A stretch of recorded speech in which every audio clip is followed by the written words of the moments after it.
भागवत भक्ति प्रदान करने वाला ग्रंथ है, और भक्ति का मतलब है भगवान से प्रेम। संसार से जो प्रेम होता है उसको आसक्ति बोलते हैं, और भगवान से जो प्रेम होता है उसको भक्ति बोलते हैं। तो भगवान के चरणों में प्रेम हो जाए, भगवान हमें प्यारे लगने लग जाए। अभी भगवान हमें प्यारे नहीं लग रहे। प्यारे कब लगते हैं? कोई काम अटक गया, हे प्रभु अब आप ही हैं, प्रभु ये काम होना है, हम आपके शरण में हैं। तो जब कोई कामना आती है, कोई समस्या आती है, तब तो भगवान के द्वार नजर आता है। लेकिन जैसे ही हमारा वह दुख निवृत्त होता है, हम भगवान को भूलने लग जाते हैं। जिस प्रकार एक छोटा सा पक्षी का बच्चा जिसके अभी पंख नहीं निकले हैं, अजात पक्ष है, वह निरंतर अपनी मां का ध्यान करता है कि मेरी मां कब आएगी दाना लेकर के, निरंतर चिंतन करता रहता है कब आएगी कब आएगी। उसी प्रकार हम भगवान का निरंतर चिंतन करने में लगे रहे। वृत्रासुर अपनी स्तुति में कहता है, भगवान निरंतर में किस प्रकार आपका चिंतन करूं। अजात पक्षा इव मां तेरा खगा। जैसे चिड़िया के जिस बच्चे को भी पंख नहीं निकले, उड़ना नहीं जानता, कहीं जा नहीं सकता, क्षुधातुर है, भूख से व्याकुल है, अब वो अपनी माँ का निरंतर चिंतन कर रहा है, कब लौटेगी मेरी माँ, कब आएगी मेरी माँ, कब आएगी। उसी प्रकार हम निरंतर भगवान का चिंतन करें, भगवान कब मिलेंगे, भगवान कब मिलेंगे, प्रभु कब मिलेंगे। तो किसी ने वृत्रासुर से कहा कि तुमने उदाहरण तो दिया, लेकिन ये उदाहरण बहुत ज्यादा सटीक नहीं है। क्यों? बोले जिस समय पक्षी लौटकर वह आ जाता है और अपने उस बच्चे को दाना चुगा देता है, तो उसकी जो व्याकुलता पहले थी वैसी नहीं रह जाती, क्योंकि पेट भर गया ना, तो अब उतनी व्याकुलता नहीं रही। तो दूसरा उदाहरण दिया, स्तन्यम यथावत्स क्षुधा तराक्षुधार्ता। जैसे वन में चरने गई गाय, उसका बछड़ा घर में बंधा हुआ है, अब वो थोड़े दिन का बछड़ा है, तो वो निरंतर अपनी माँ का चिंतन करता है, मेरी माँ कब लौट कर आएगी।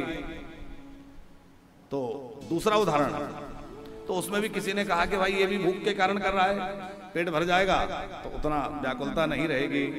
तो तीसरा उदाहरण दिया, प्रियम प्रिये विवश्यतम विषन्ना मनोरविंदाक्ष दृदक्षते त्वया दृदक्षते त्वाम। जैसे परदेश गए हुए प्रियतम का उसकी पत्नी निरंतर स्मरण करती है, वो कब लौट कर आएंगे, और उनके आने की तिथि निश्चित हो जाए और आने का जैसे जैसे समय नजदीक आए तो उसकी व्याकुलता बढ़ती रहती है, वो कब लौट कर आएंगे, कब लौट कर आएंगे। प्रियम प्रियेव तुष्यतम विषन्नाः।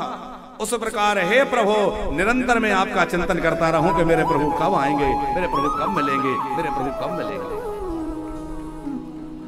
हमारे गोस्वामी जी तो बड़ी गजब की बात कह रहे हैं। मानस कारण ने तो सारे सूत्रों को कैसे सरलता से खोल दिया है कि काम ही नारी, कि काम ही नारी प्यारी जिम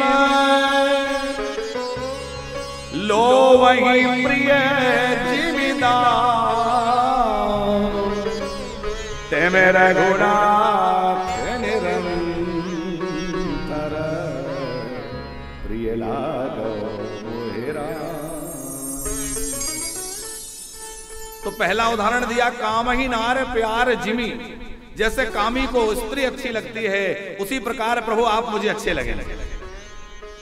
तो किसी ने कहा कि कामी की कामना पूर्ण होने के बाद तो उसको उतना चाव नहीं रह जाता।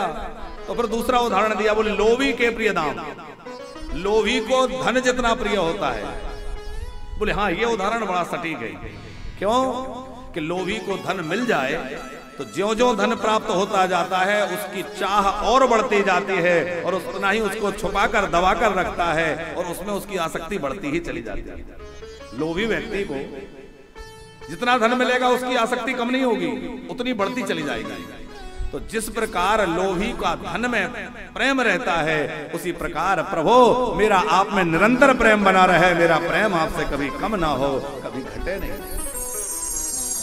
तो वह ऐसा प्रेम कैसे प्राप्त हो? बोले उसके प्राप्ति के तो साधन अनेक हैं, पर सबसे सुगम साधन, सबसे बढ़िया साधन है भगवान की कथा। उसमें भी ये भागवत की कथा, ये तो इतनी दुर्लभ है, इतनी दिव्य है, क्या कहना। देखो अन्य साधनों में कोई कहता है योग करो, कोई कहता है यज्ञ करो, ध्यान करो। तो योग करना, ध्यान का कोई काम छोड़ा, गृहस्थी में रहकर अपने समस्त कार्यों को संपादित करते हुए भी किस प्रकार भगवान से प्रेम किया जाता है, उसका आदर्श है गोपियां। वो सिखाती हैं कि कैसे घर में रहकर भगवान को पाया जा सकता है। उनकी हर क्रिया भगवान का भजन बन गई, हर क्रिया साधन बन गई। क्योंकि जब वो गोदोहन करती है ना, तो मन में विचार होता है कि ये गोदोहन में जो कर रही हूं, इस दूध का भोग हमारे बाल कृष्ण लगाएंगे, इसको कृष्ण आरोगेंगे। जब वो दूध को औंटाती हैं तो यही भाव रहता है कि औंटे हुए इस दूध को आकर के कन्हैया ग्रहण करेंगे। जब वो दही जमाती हैं, दही को मथती हैं, माखन निकालती हैं, समस्त क्रियाओं में क्या भाव है? यह कृष्ण के लिए। घर की बुहारी करती हैं, यमुना से जल भर के लाती हैं, सब में क्या विचार है? ये श्री कृष्ण के लिए हम कर रहे हैं। तो ठीक इसी प्रकार हमारा जीवन बन जाए कि हम जो कुछ भी कर रहे हैं, हमें भगवान ने जो सेवा दी है, किसी को कृषि दी है, किसी को व्यापार दिया है, किसी को सर्विस दी है, तो जो दिया है वो करना ही है, उससे मुख नहीं मोड़ना है, कर्तव्य तो निभाना ही है। लेकिन उस कर्तव्य को ही भगवान से जोड़ दिया जाए तो वह हमारा कर्तव्य और कर्म ही भक्ति बन जाएगा।